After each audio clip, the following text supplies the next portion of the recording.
We're going to open our meeting. Tonight's the, actually, I guess we'll call it a special meeting of the Town of East Bridgewater Planning Board. Originally, we were scheduled to be off tonight due to our summer schedule, but we did post a meeting for tonight. This is Monday night, the 2nd of August, 2021. Currently present for the board, Associate Member Kevin Riley, regular members Rob Ken, Sherry Bates, Lindy Snow, Ed O'Leary, and myself, Roy Gardner. Also present, our administrative assistant, Dorothy Simpson. First item of business is we have minutes from the meeting of Monday, July 19th for approval. Motion to approve.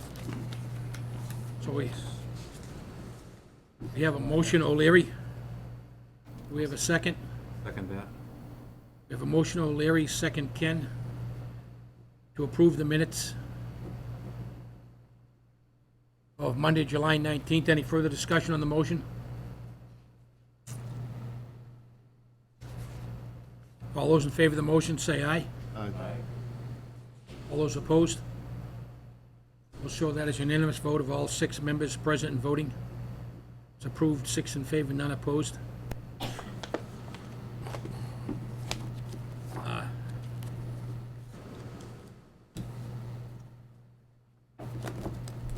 Next item of business is we have bills. Apparently there was, for some reason, some confusion over the fees we need to pay the registry, so that we need to pay an additional $30 to the Registry of Deeds for recording the membership documents for the planning board for 2021 to 2022.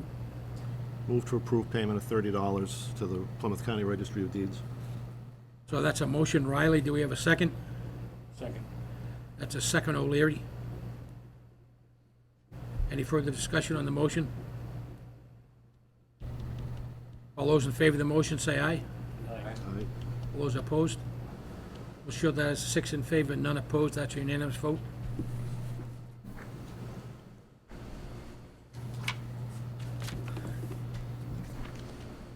All right, so there's no hearings open at this point. Next item on the agenda is the one-lot subdivision for 80 Oak Street, Robert Graham.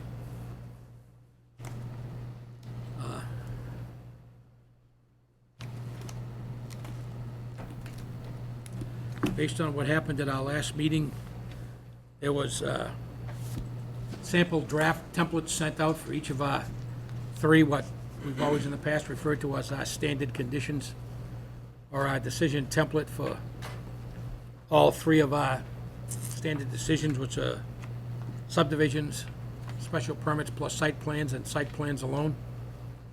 So there was a draft document sent out for 80 Oak Street, which is that standard approval with the information added into it to account for the specific location at 80 Oak Street.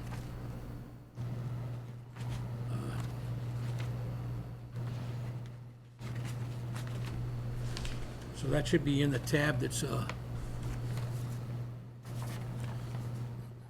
labeled one-lot subdivision, Oak Street. So we did hold a hearing on July 19th, which was our previous meeting. So I think we could put back on the table, we can entertain a motion to act on that subdivision at this point.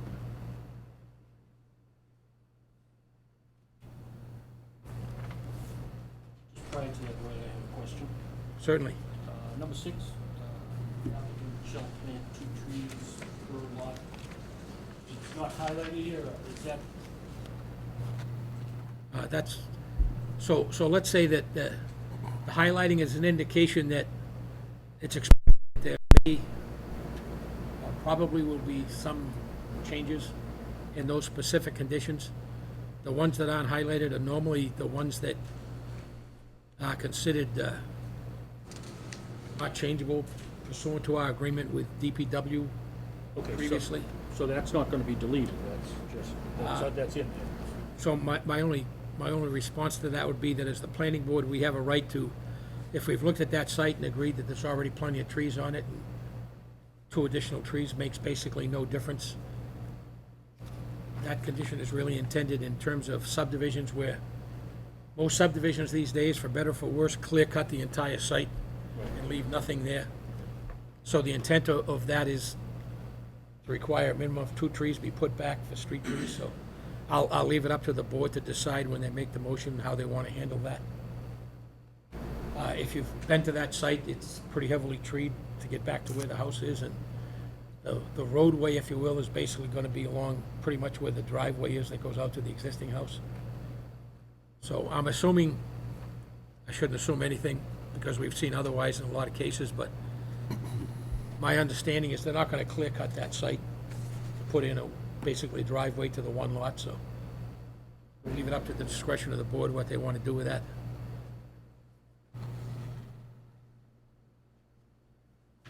Thank you. Does that answer the question? It does. Okay. Somebody want to put a motion on the table to approve or disapprove that subdivision, and we can work through what we want to do to handle the, I will note for the record, this is a statutory decision that's being made. Member Lindy Snow wasn't present at the public hearing night, so based on current state law, he can't record a vote. Associate Member Kevin Riley is not authorized to vote on statutory decisions under subdivision control. That leaves 4 of us here who can record a vote. That means the vote needs to be 4 in favor, none opposed to carry. Anything less than 4 in favor, none opposed would be a denial. So I'll leave it up to the membership to decide what they want to do with that. Motion to approve doing that subdivision. So we have a motion, Bates. You have a second to that motion? I'll second that. Motion Bates, second Ken.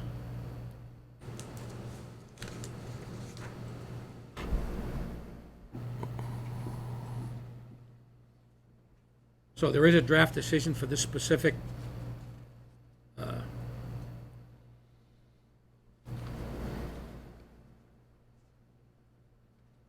we can take a minute to look at that and decide if we think that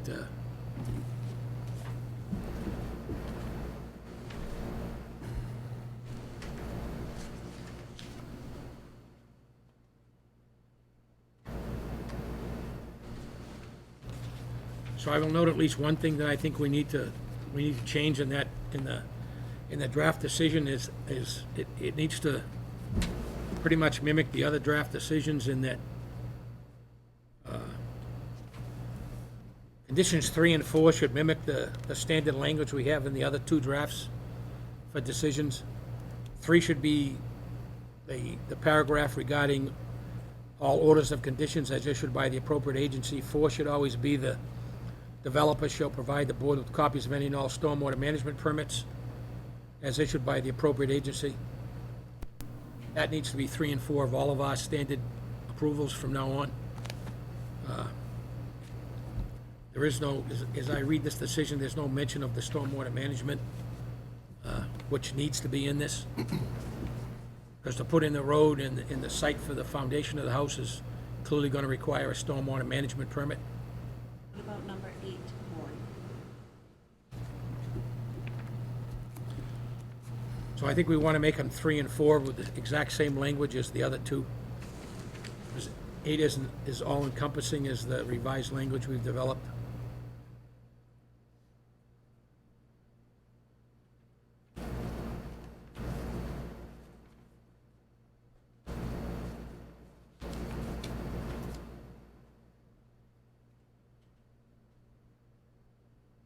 Since, Can we remove number 8? so remove number 8 and add a condition between 3 and the current number 4, and then renumber from 4 down. Number 4 should be exact same language as in the other 2 drafts, stormwater management. We also need a condition added at the end, whatever that's going to be, that clearly states that the roadway approved by by this subdivision approval is a one-lot subdivision, and therefore the roadway shall remain in permanent common ownership with the house lot.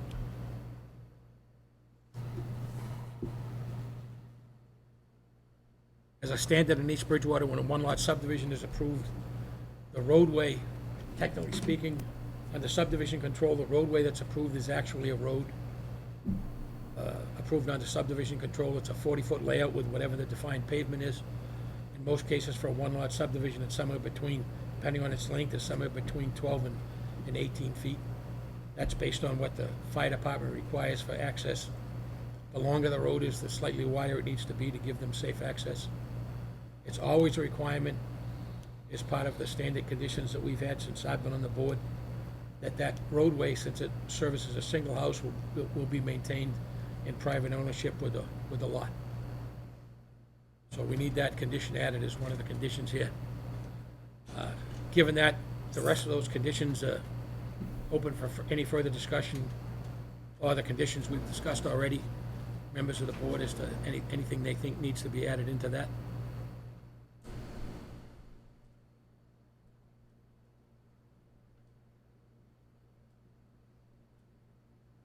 They didn't request a waiver for the 2 street trees, right?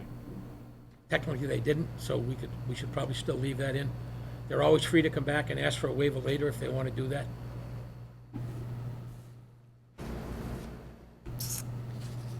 So generally speaking, waivers should be requested specifically and in writing as part of the application by the applicant. If they don't request that, then at least at the initial approval, we should not grant it, even though it appears to be missing from the plans, if you will. They're always free to come back until such time as they physically constructed the subdivision to request that waiver. In fact, under subdivision control, they can come back and request waivers on virtually anything, and it's up to the board to decide if we're going to grant that. Any waivers which we consider a major change could potentially trigger a new public hearing. If they decided because of physical construction reasons they needed to move the road, for example, that would require a new hearing. If they needed a waiver on something, i.e. that they needed to increase the distance between 2 catch basins because of some underground obstruction that was in the way, that's probably a waiver we could grant simply based on advice from DPW. We'll see that as we move along and get more on board what we're doing with the subdivisions, but so we still have in the motion, motion Bates, second Ken, with the notes I've already added here, that we're gonna have the conditions 3 and 4 are gonna be worded exactly the same as they are on the other draft decisions. 3 always being copies of orders, conditions as issued under the Wetlands Protection Act. 4 will always be the stormwater management.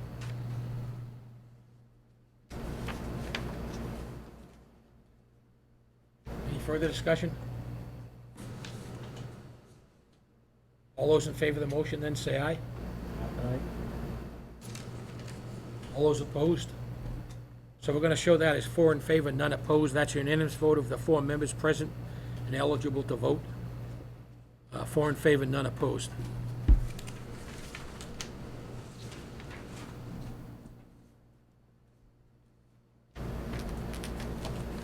Okay, thank you for that. All right, next item is 0 Plymouth Street, which is the Roco construction application for a special permit site plan approval.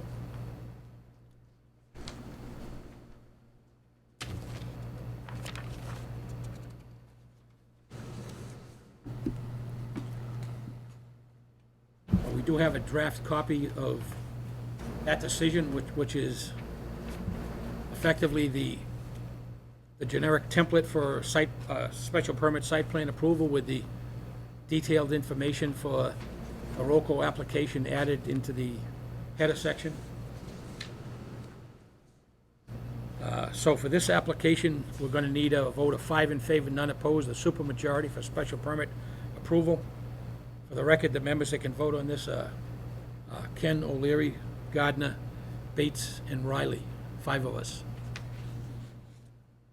So at this point, we could entertain a motion to approve or to act on that. I don't want to prejudge the motion, but we can entertain a motion to act on that.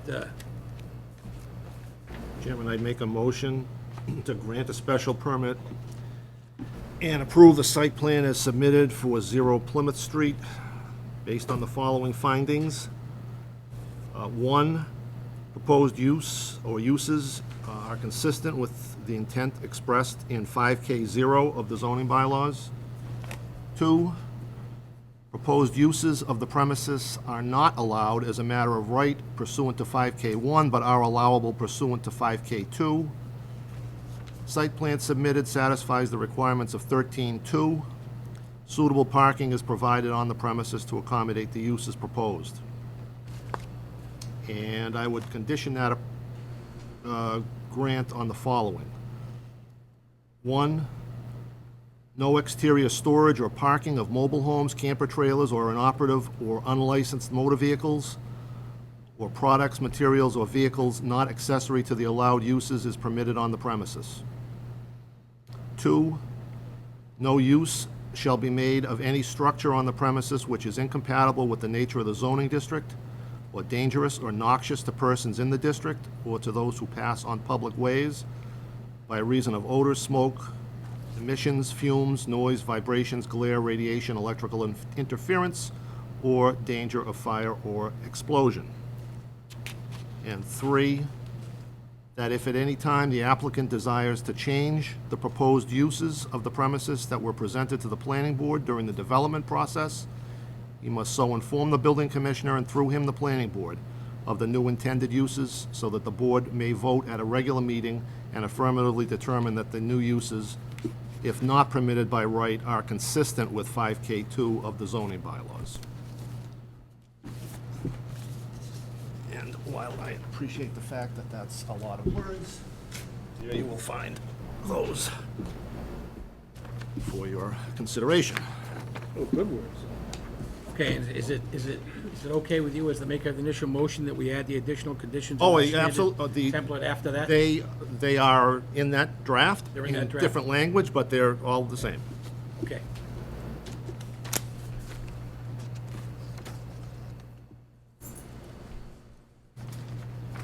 So if it's okay with you, Just for the other guys. can you draft or can you send the electronic copy of this to the office if you would? I gave Sherry one. Gave me one already. You got one already? Yeah. So Lindy, although you're not allowed to record a vote on this, you are certainly allowed to communicate, discuss. If you see something in there that doesn't look right to you, please feel free.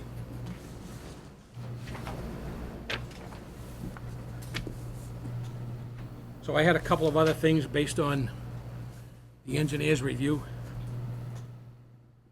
I think as we previously noted, I think a couple of additional conditions that needed to be added to the end of this that it's been presented to us by the applicant who is present here, by the way.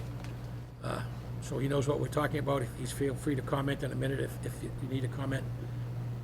The reason this doesn't need to go through subdivision approval, this is going to be maintained as private property in a, for lack of a better term at this point, I'll call it a commercial condominium association, where each of the residents within are going to own a share of the condominium. It's their responsibility to maintain the roadway. Have we established that it's going to in fact be a condominium? Because last time I thought we were a little uncertain. No, it was never uncertain. It was, okay. Yeah, it is. So as part of that condition, we want whatever the next condition number is going to be, that this will permanently be remained in common ownership with the responsibility shared among the condominium association based on the condominium bylaws that are developed. Second item is the roadway should be physically constructed according to subdivision rules and regulations in terms of width and pavement structure and so on and so forth, including gravel base and so on. I think based on the design that we've seen so far, and based on our report from environmental partners, it's pretty close to that. Although there was a question near the end of the environmental partners report as to whether the thickness of the pavement was appropriate for an industrial subdivision. I think we require for regular subdivision 2.5-inch base, 1.5-inch finish. I'm not sure that was what was in the the drawings, but that's what we'd like to see. I don't think that's a big difference from what I saw on the plans, but, so those two items should be added. That's all I have. Anyone else have any questions or comments? Really? I just had a comment. Yep.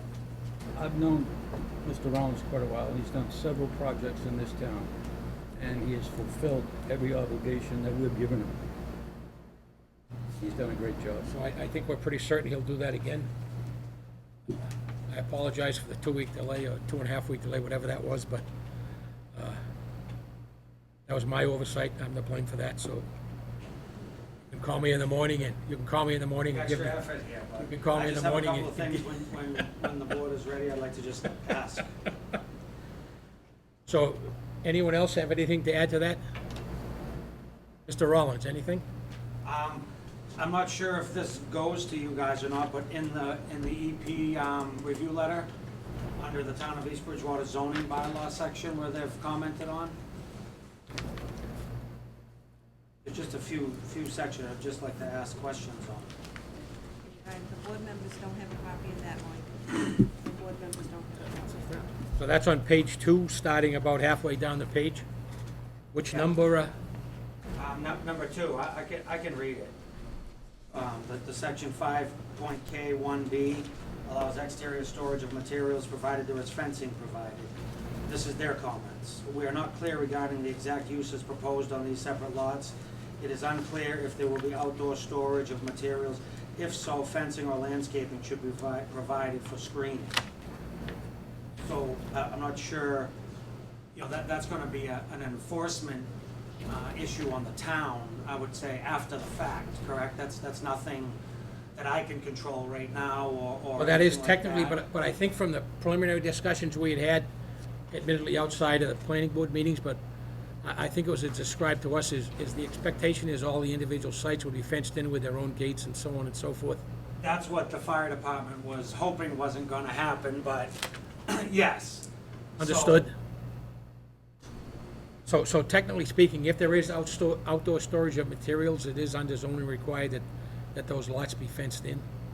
Right, or screening or plantings. Yes, something. Right, because we're provided, landscaping and screening and stuff like that on here. So, I'm just, again, I think that's just an enforcement issue on whether it be the town or the building inspector. If Yeah, they see yeah, something yeah. after the fact, then that's on the town, not, Technically, Something once we can- the final sites are developed with their given residents, in addition to what member Riley has put into the approval, those are enforcement issues with the building inspector, so. I suppose the other thing you could do too is, if you haven't drawn condominium documents, you can develop a yeah. set of regulations We that, plan on just, listing the town's Sure, that industrial would- bylaw, in the, just, in the that's just condo another way that, a condo association now, if we've got a rogue owner in there, could right. enforce something Yeah. as well. Yeah. So, interrupt for a minute here, Dot, could you add to that condition that we referenced the condo association, that draft copies of the condominium agreement should be provided to the planning board for review? And I'd be more than happy to put anything you wanted in there for language, because I'm washing my hands of the place when I'm done, Understood, So, understood. Okay, is there anything else? yeah, I got just a couple more. Okay, Section 6D 42B requires adequate illumination of all parking areas. Utility poles with lighting and overhead wires are shown on the plans, which they are. We recommend, this is EP, the applicant provide the type, number, location of fixtures proposed along with a photometric plan. We also recommend that the details of the light fixtures be provided on the plans. So standard, which our plan shows wall pack lighting all over the buildings, and we show the least lighting on the poles. They're asking for, again, I don't know who, if a board is gonna pick up on this or what, but a photometric plan has to be done by a mechanical engineer, electrical engineer. It's not, the site engineer, Silver, is not qualified to do a photometric. All it is a bunch of lines and numbers that none of us know how to read, including myself.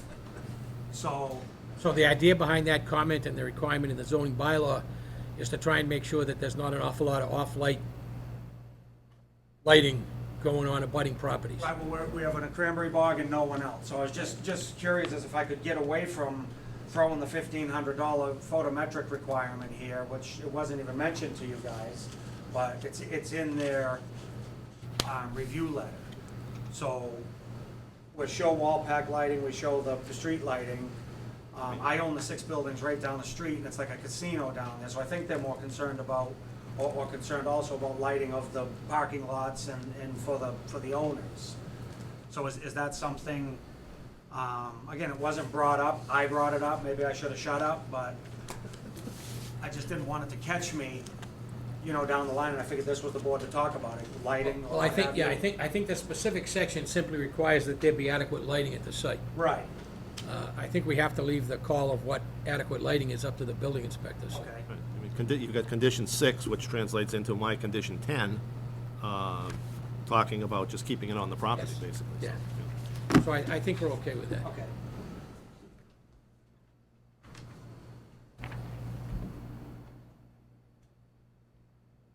Loading areas they call for.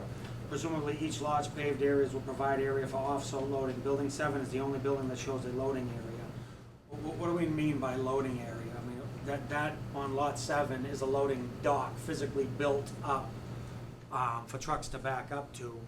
They're looking for other loading, to show loading areas in the other six lots. What do we mean by loading area? Well, I think what they're referring to is when you've got the defined final use, they want to make sure that the building is, as built, is going to satisfy the need for whatever kind of trucks are going to be picking up and delivering Right. materials to the site.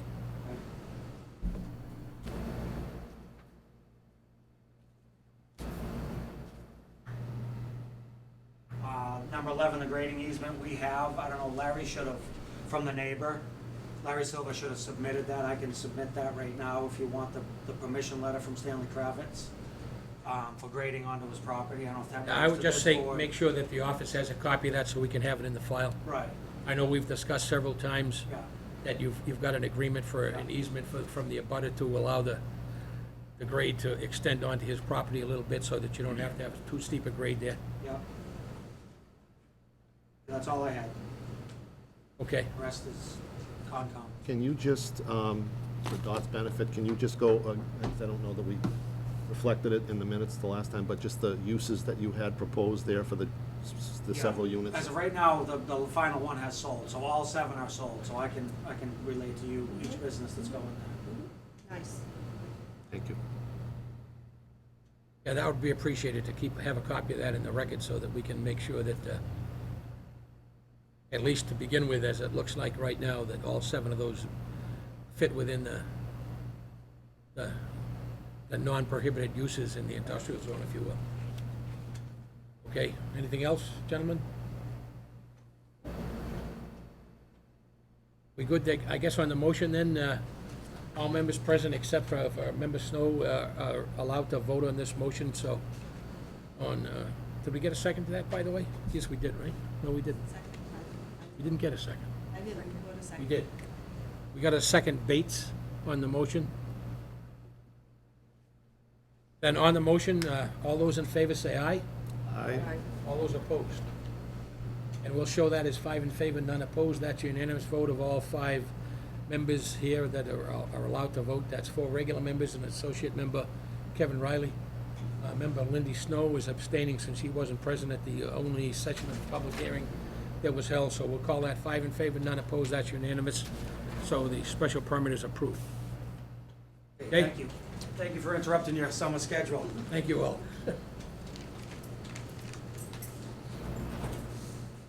So again, I'll apologize for the fact that it didn't really kind of dawn on me that the majority of members sitting here have not been present when we've referred to our standard conditions when we're approving something. Kevin may have seen a few of those in the past, but the rest of you haven't. Lindy has seen a few of those in the past, but certainly at least 3 or 4 of the members here haven't, so that's my bad, and I apologize for having to call an extra meeting to get this done. Given that, any other feedback? I will give the feedback to all the members that if any of you feel any of those conditions in the standard template should be worded better, more concisely, more wordy, include more technical information, whatever you think, please feel free to feed that back. Because the intent going forward be to maintain a set of 3 standard templates, if you will, for approvals. So regardless of how simple or complicated you think the change is, let's get it back, look it over, we'll bring it to the, the body of the board and see what we think we need to do so that as we move forward, we'll get more and more familiar with those.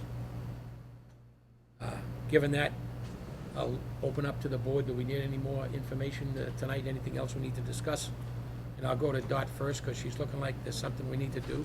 Quickly looking at the special permit that Kevin drafted up, I think that would make a nice template for the special permit site plan. That's certainly fine. I mean, I'll read it. We should all read that. We're going to get an electronic copy. We'll have Dot send that around to everyone. If you have any feedback on that before we actually file it in the next couple of days, let us know. I do appreciate that, Kevin. We do need to upgrade standards, I guess, so. So I'd like to get this filed by Wednesday, because I'm not in Thursday, Friday. Okay. So we can start the clock ticking. Okay. All right, anybody else have anything? All right, given that, I think we can entertain a motion to adjourn. So moved. So we have a motion, Riley, do we have a second? Second? Second, Ken, to adjourn. Discussion, all those in favor of the motion say aye. Aye. Will show us adjourned with a unanimous vote, 6 in favor, none opposed, at 7:33 PM. Thank you all.